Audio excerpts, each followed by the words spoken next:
French poet and playwright Jean Cocteau once said, "A true poet does not bother to be poetical, much in the way a gardener does not scent his roses."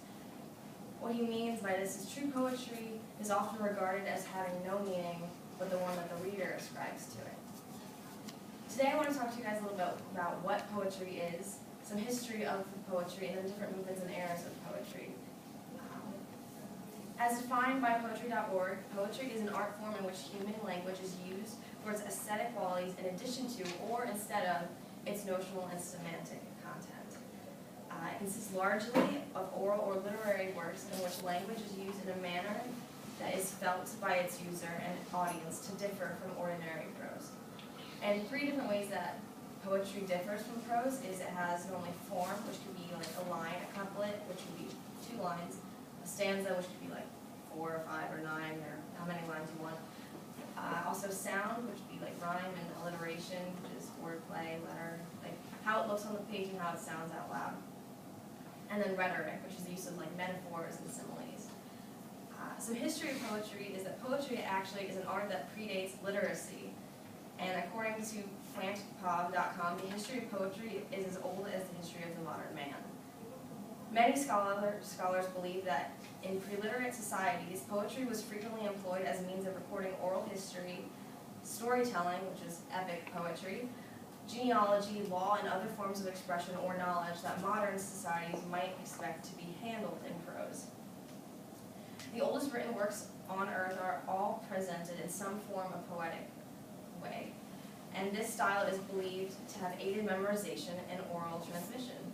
So, some writers believe that poetry actually has its origin in song, when even though that poetry does have rhyme in it, rhythm, compression, and intensity of feeling, there are still some that say that it is not song, but was and is meant to be chanted and read out loud.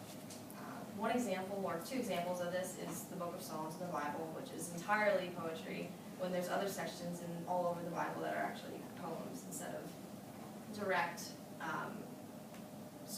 retellings. And then also the United States National Anthem, which was actually a poem and put to music. In pre-literate societies, poetry was meant to be performed, and we actually get to see that today in more modernized in spoken word and slam poetry, which is a poet taking something that they wrote and using their body, their expressions, sometimes even different, like other people, other events and stuff, to tell the story of what they're trying to talk to the audience about. And the development of literacy led to the writing of shorter poems, which were meant to be sung, which is music. Okay. 2 different eras of poetry. A lot of people know of the eras in poetry, but not many know about the movements that happened and why they even occurred.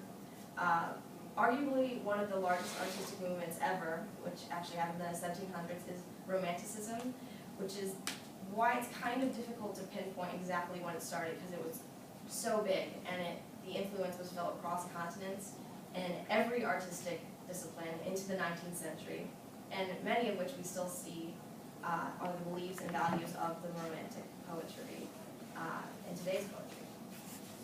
Romantic poets cultivated individualism, reverence for the natural world, idealism, physical and emotional passion, and an interest in the mystic and supernatural, which we do see a lot in both music and poetry today.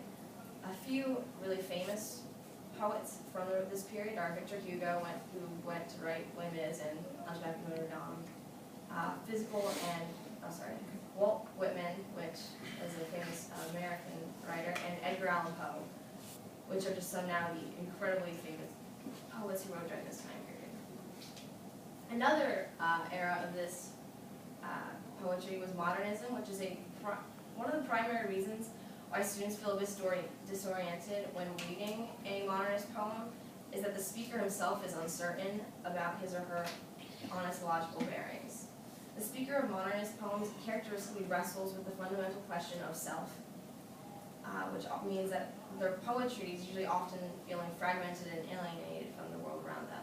And that we also can kind of see in a lot of, not just poetry, but even in song and dance, of people feeling not necessarily like they belong, but that they are just different.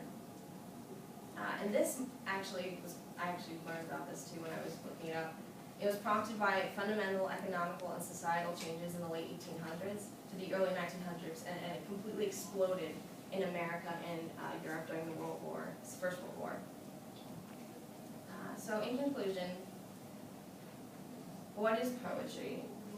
In many ways, it is a representation of time and of people within and without time. There are so many kinds of poetry seen throughout history, and nearly anything has been known to inspire poets within people.